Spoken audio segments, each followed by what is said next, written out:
Assalamualaikum warahmatullahi wabarakatuh. Alhamdulillah Rabbis shrah li sadri wa yassir li amri wahlul 'uqdatam min lisani yafqahu qawli. Alhamdulillah, ananda sekalian dirahmati Allah, santriwan santriwati kelas 7 Madrasah Tsanawiyah 3 Al-Furqan Banjarmasin. Pada pembelajaran akidah akhlak di video sebelumnya, kita telah memahami secara bersama-sama pembahasan mengenai akidah Islam. Nah, di antara faedah mempelajari bab tersebut adalah tentu kita semua berharap agar semakin diberikan kefahaman, ketakwaan, dan mengerti tentang cara-cara apa saja yang menjadi kita semakin memiliki keimanan yang baik kepada Allah. Nah, di antara mengenal Allah itu bisa dengan mengenal sifat-sifat Allah. Oleh karena itu, pada video kali ini kita akan memahami dan belajar bersama tentang sifat-sifat Allah. Pada peta konsep dari subtema yang akan kita bahas pada sifat-sifat Allah adalah diantaranya nanti kita akan mempelajari tentang sifat wajib dan mustahil Allah. Kemudian apa saja pembagian sifat wajib bagi Allah. Kemudian yang akan kita pelajari selanjutnya adalah mengenai dalil nakli sifat wajib bagi Allah, dan yang terakhir mengenai sifat jaiz bagi Allah. Adapun pembahasan yang pertama adalah mengenai sifat-sifat Allah secara umum. Ya, secara umum Allah ini memiliki 3 sifat, diantaranya adalah sifat wajib, sifat mustahil, dan sifat jaiz. Nah, apa yang dimaksud dengan sifat wajib Allah? Sifat wajib dapat diartikan sebagai sifat-sifat yang pasti atau sifat yang wajib dimiliki oleh Allah yang sesuai dengan keagungannya sebagai pencipta alam seisinya. Lalu, apa saja yang dimaksud dengan sifat mustahil Allah? Yang dimaksud dengan sifat mustahil Allah adalah sifat yang merupakan kebalikan atau antonim dari sifat wajib, yaitu sifat yang tidak mungkin dan tidak layak disandarkan kepada Allah sebagai pencipta alam semesta. Adapun yang dimaksud dengan sifat jaiz adalah sifat kebebasan Allah, atau dalam bahasa istilah Arab sering kita dengar fi'lu mumkinin au tarkuh, yaitu Allah itu bebas berbuat sesuatu atau tidak berbuat sesuatu sesuai kehendaknya yang mutlak dan tidak terikat oleh apapun.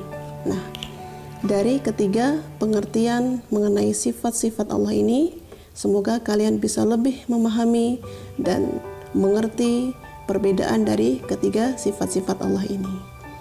Mari kita lanjutkan untuk memahami pembahasan di bab berikutnya.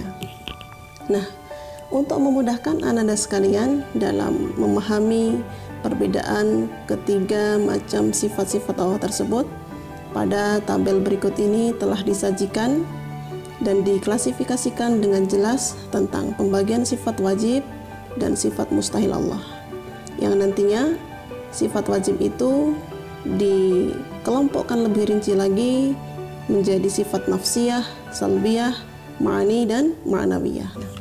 Mari kita lihat bersama. Pada pembagian sifat wajib Allah terdiri dari 20 sifat, yang dimulai dari sifat wujud sampai sifat mutakalliman. Adapun sifat mustahil ini merupakan sifat yang menjadi kebalikan dari sifat wajib. Sehingga ketika ada sifat wajib Allah, maka di sana juga pasti terdapat sifat mustahil Allah. Nah, yang menjadi sifat wajib Allah adalah diantaranya dari sifat wujud yang memiliki arti ada, qidam artinya terdahulu, baqa kekal, mukhalafatul hawadithi artinya berbeda dengan makhluknya. Kemudian qiyamuhu binafsihi berdiri sendiri, wahdaniyah esa, qudrah kuasa, iradah berkehendak, ilmun mengetahui, hayah hidup, sama artinya mendengar, basar melihat, kalam berbicara, qadiran yang berkuasa, muridan yang berkehendak, aliman yang mengetahui, hayyan yang hidup, sami'an yang mendengar, basiran yang melihat, mutakalliman yang berbicara. Nah, untuk sifat mustahil bisa kalian baca dan cermati sendiri apa saja yang menjadi sifat kebalikan atau lawan dari sifat wajib. Nah, coba kita pahami sekali lagi dari sifat wajib Allah. Yang pertama, wujud ini termasuk jenis sifat nafsiyah. Nah, sementara dari sifat wajib Allah qidam sampai ke wahdaniyah termasuk jenis sifat salbiyah.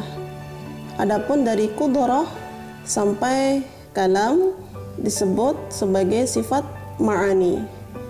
Dan yang terakhir dari sifat wajib qadiran sampai mutakalliman disebut sebagai sifat ma'nawiyah. Nah, untuk mengetahui lebih jauh tentang keempat sifat ini, baik nafsiyah, salbiyah, ma'ani dan ma'nawiyah, maka akan kita pahami bersama dalam slide yang berikut ini.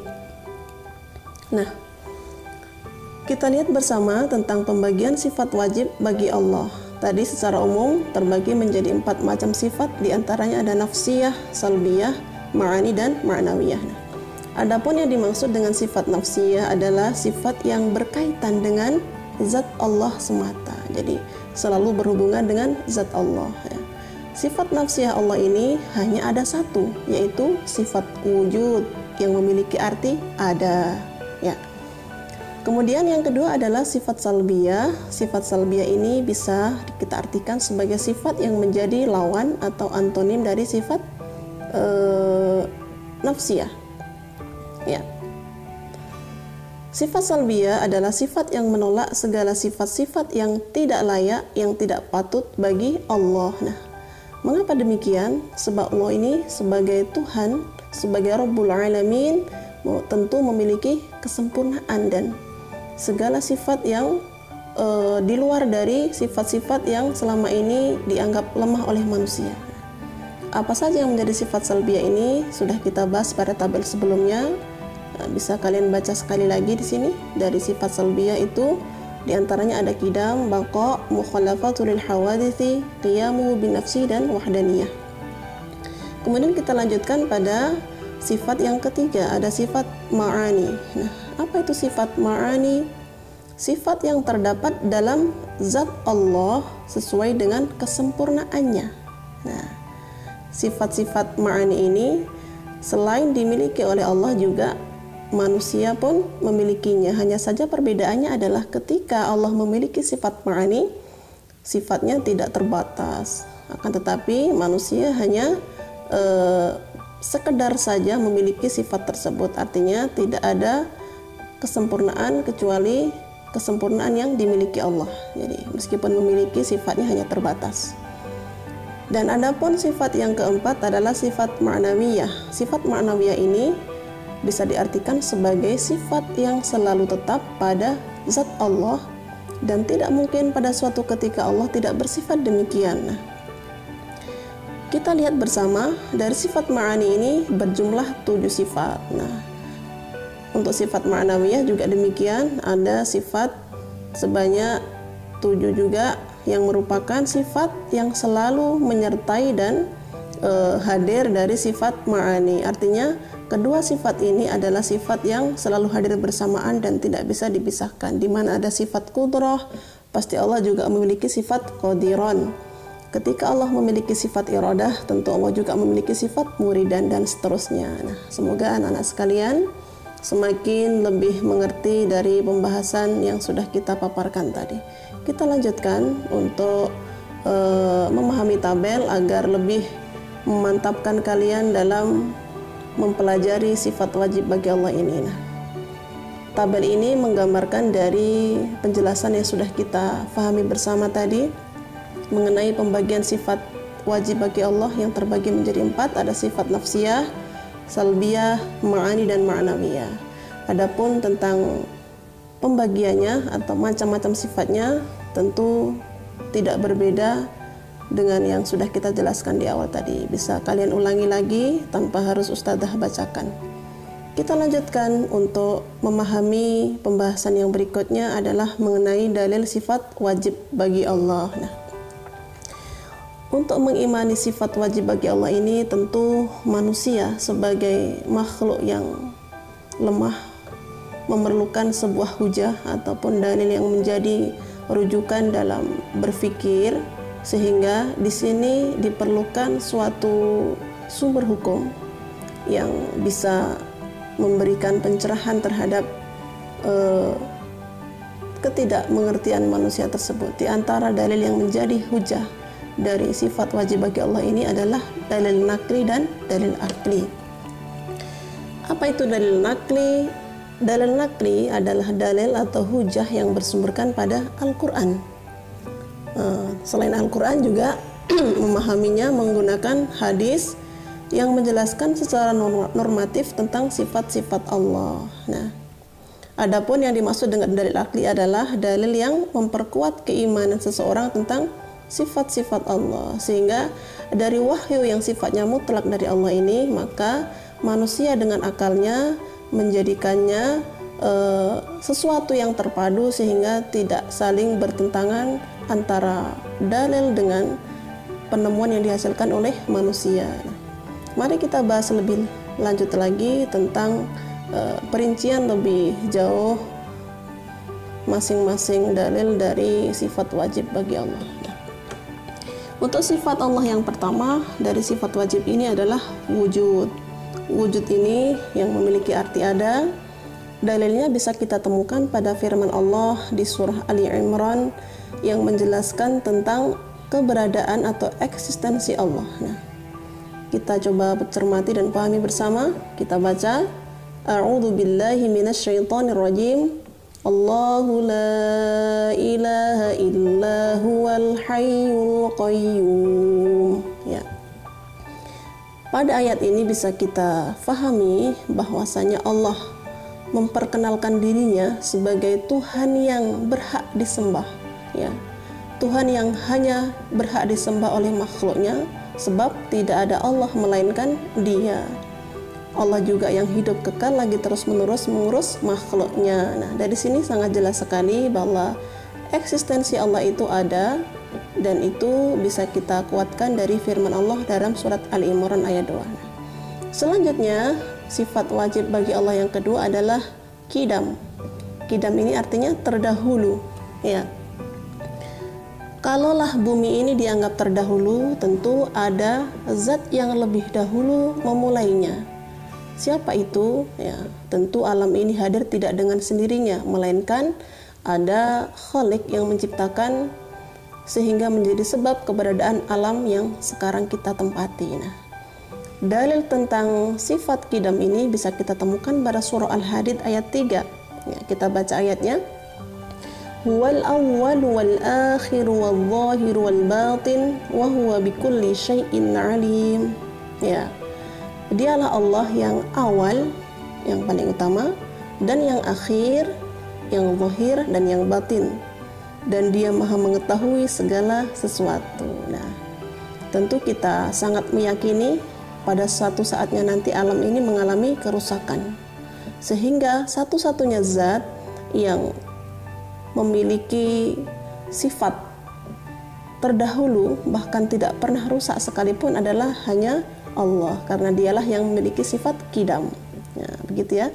Jadi kedua sifat ini adalah menjadi hujah bagi kita untuk meyakini bahwasanya Allah ini memiliki sifat baik wujud maupun qidam. Kita lanjutkan untuk memahami dalil pada sifat wajib Allah yang ketiga. Ya, sifat baqa yang memiliki arti kekal. Hal ini bisa kita temukan pada surah Ar-Rahman ayat 27. Wa yabqa wajhu rabbika dzul jalali wal ikram. Ya, dan tetap kekal zat Tuhanmu yang mempunyai kebesaran dan kemuliaan. Ya, tetap kekal dan tidak pernah rusak. Inilah sifat Allah karena Dia memiliki sifat baqa. Ya. Kita lanjutkan pada pembahasan yang keempat mengenai sifat dalil wajib bagi Allah pada sifat mukhallafatu lil hawadisi, ya, berbeda dengan makhluk. Ya. Dalilnya bisa kita temukan pada surat Asy-Syura ayat 11, Laisa kamitslihi syai'un wa huwas samiul basir. Ya. Tidak ada sesuatu pun yang serupa dengan Dia, dan Dialah yang Maha mendengar dan Maha melihat. Ini seolah-olah menjadi hujah bagi kita untuk menafikan tuduhan orang-orang musyrik yang selama ini mungkin sering menyerupakan Allah dengan sesuatu yang lainnya. Hal ini sangat bertentangan dengan firman yang Allah sampaikan kepada kita. Jadi Allah ini tidak memiliki sesuatu yang menyerupai Dia. Jadi Allah itu hanya satu-satunya, tidak ada makhluk apapun yang bisa menyerupai Allah. Nah, kita percepat untuk melanjutkan pada sifat wajib yang kelima. Di sana ada qiyamuhu binafsihi, yang artinya berdiri sendiri. Nah, dalilnya bisa kita temukan pada surah Al-Ankabut ayat 6. Wa man jahada fa innama yujahidu li nafsihi innallaha laghaniyyun 'anil 'alamin. Ya, dan barang siapa yang berjihad, maka sesungguhnya jihadnya itu adalah untuk dirinya sendiri, bukan untuk Allah, tapi untuk kita sendiri. Nah, sesungguhnya Allah benar-benar maha kaya, tidak memerlukan sesuatu dari semesta alam. Berbeda dengan manusia yang serba memiliki keterbatasan, maka tentu manusia ini butuh sandaran yang lebih kuat, yang menjadi penolong di setiap kelemahan yang dimiliki oleh manusia. Kita lanjutkan pada dalil yang ke-6. Ya, pada sifat wajib Allah yang ke-6 ada sifat wahdaniyah, yang artinya esa. Kita temukan di surat Al-Ikhlas ayat 1 ini menjadi penguat tentang eksistensi Allah yang hanya memiliki sifat wahdaniyah atau esa. Qul huwallahu ahad, yang artinya dialah Allah yang Maha Esa. Jadi kalau selama ini sering kita temukan orang memahami Allah itu punya anak, kemudian Allah itu punya keluarga. Nah, ini dibantah oleh Allah pada firman-Nya, bisa kita baca pada surah Al-Ikhlas ayat 1 ya.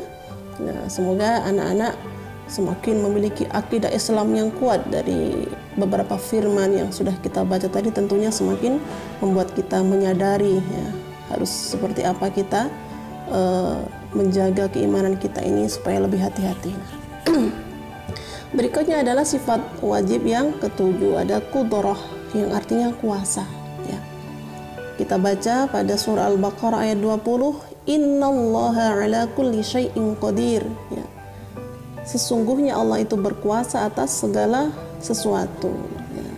Kejadian apapun yang menimpa manusia, atau bahkan yang selama ini ujian yang kita anggap musibah, tentu adalah kekuasaan Allah. Jadi kita harus tetap menjaga keimanan ini agar tidak rusak oleh ya hal-hal yang membuat kita merasa lemah ya.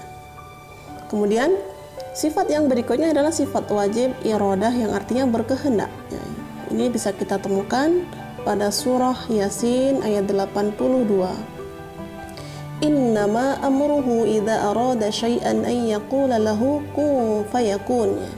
Jadi ketika Allah itu berkehendak, maka Allah tinggal berfirman kun fayakun, jadilah maka terjadilah ia. Jadi tidak ada sesuatu apapun yang terjadi di muka bumi ini kecuali atas kehendak Allah ya. Ketika Allah berkehendak itu tentu tidak ada paksaan oleh siapapun. Berbeda dengan manusia, ketika kadangkala manusia ini berbuat adalah tentu ada paksaan atau dengan pamrih oleh manusia yang lain. Nah, Allah tidak bersifat demikian, melainkan Dia berkehendak atau berkuasa atas kehendaknya sendiri. Ya, kita lanjutkan untuk memahami sifat wajib bagi Allah yang berikutnya adalah sifat wajib hayat, yang artinya hidup ya. Hal ini bisa kita temukan pada surah Ali Imran ayat 2. Allahu la ilaha illa huwal hayyul qayyum. Ya, Allah tidak ada Tuhan yang berhak disembah melainkan Dia. Kita lanjutkan untuk membaca pada sifat wajib bagi Allah yang ke-10. Di sana bisa kita temukan pada surah Ali Imran ayat 2 yang menjadi dalil bagi sifat wajib hayat, yang artinya hidup. Allahu la ilaha illa huwal hayyul qayyum. Ya, Allah tidak ada Tuhan yang berhak disembah melainkan Dia yang hidup kekal lagi terus menerus mengurus makhluknya ya. Berikutnya adalah dalil dari sifat wajib bagi Allah, dari sifat sama yang artinya mendengar. Ya, Allah ini maha mendengar. Tidak mungkin Allah memiliki sifat mustahil, tuli atau sumun. Ya. Dalilnya bisa kita temukan pada surah Al-Hujurat ayat 1. Innallaha sami'un alim. Sungguhnya Allah maha mendengar lagi maha mengetahui. Ya. Kita percepat untuk mengetahui dalil sifat wajib bagi Allah pada sifat yang ke-12. Ada sifat wajib basar yang artinya Allah maha melihat. Ya. Kita temukan pada surah Al-Isra ayat 1 ini ada firman Allah yang berbunyi innahu huwas sami'ul basir. Ya, sesungguhnya Dia adalah maha mendengar lagi maha mengetahui. Oleh karena itu pada kondisi apapun dan bagaimanapun kita hendaknya memiliki keyakinan bahwa kita ini senantiasa diawasi dan Allah selalu hadir mendengar, mengetahui segala apa yang kita perbuat, sehingga kita lebih bisa berhati-hati dan selalu berupaya berbuat yang baik-baik agar kita dicatat menjadi hamba yang baik di hadapan Allah. Yang berikutnya adalah sifat wajib bagi Allah yang ke-13. Dalilnya bisa kita temukan pada surah An-Nisa ayat 164 ya. Sifat wajibnya ini kalam yang artinya Allah maha berfirman ya. Allah maha berfirman sehingga tidak mungkin dan mustahil Allah ini memiliki sifat bukmun, bisu. Apa bunyi ayatnya? Mari kita baca. Wa kallamallahu Musa taklima. Dan Allah telah berbicara kepada Musa dengan langsung ya. Hal ini bisa kita pahami tentu kehadiran Al-Quran di tengah-tengah kita yang menjadi kebutuhan hidup kita sehari-hari ya, tentu adalah firman Allah, kalam Allah yang sampai kepada kita dari Rasulullah melalui perantara malaikat Jibril. Al-Quran ini adalah berupa kalam, firman atau wahyu dari Allah. Nah, ini menjadi mempertegas pembahasan kita hari ini mengenai dalil sifat wajib bagi Allah pada sifat kalam. Nah, adapun dari ke-13 sifat yang sudah kita bahas bersama ini, kemudian para ulama menambahkan 7 sifat yang merupakan penguat dari 7 sifat yang terakhir ini ya. Mulai dari qadiran, muridan ya, dan seterusnya itu ya, ada sifat lagi yang menjadi sifat maknawiyahnya ya, sehingga genap menjadi 20 sifat, mulai dari sifat qudrah, iradah, ilmun, hayat, sama', basar dan kalam. Nah, sehingga sifat-sifat Allah yang wajib ini dan yang mustahil genap menjadi 20 sifat ya. Dari sini sudah paham semua ya, semoga bisa diambil faedah dari penjelasan yang sudah kita paparkan tadi. Mari kita lanjutkan pada pembahasan yang terakhir mengenai sifat jaiz bagi Allah. Nah, sifat jaiz bagi Allah ini merupakan sifat kebebasan Allah. Allah itu bebas berbuat sesuatu. Bahkan Allah tidak berbuat sesuatu sesuai kehendak Allah yang mutlak dan tidak terikat oleh apapun. Nah, kemudian hal ini bisa kita lihat pada satu istilah yang biasa kita kenal, hiya fi'lul mumkinat wa tarkuha, yaitu Allah Subhanahu wa taala memiliki kuasa yang penuh untuk melakukan atau berbuat segala sesuatu yang mungkin dilakukan dan juga memiliki kuasa penuh untuk meninggalkannya ya. Jadi Allah ini bebas berbuat. Allah mau berkehendak sesuatu atau tidak berkehendak sesuatu, ini sifat Allah yang disebut sebagai sifat jaiz ya.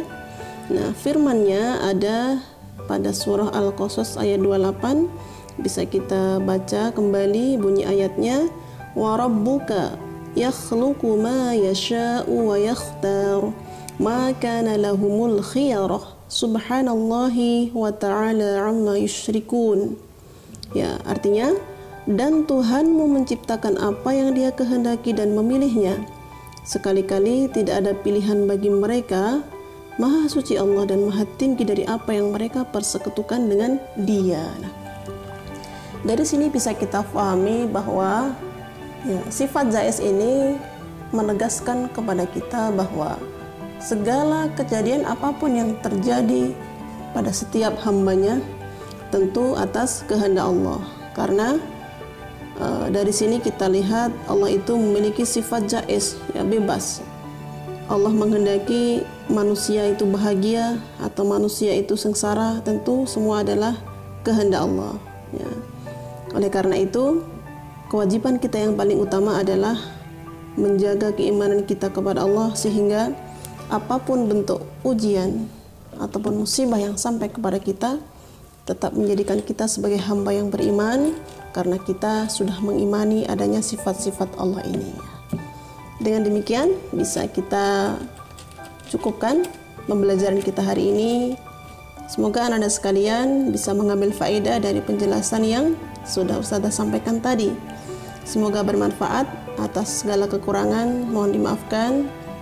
Sampai jumpa pada pembelajaran yang berikutnya. Terima kasih. Assalamualaikum warahmatullahi wabarakatuh.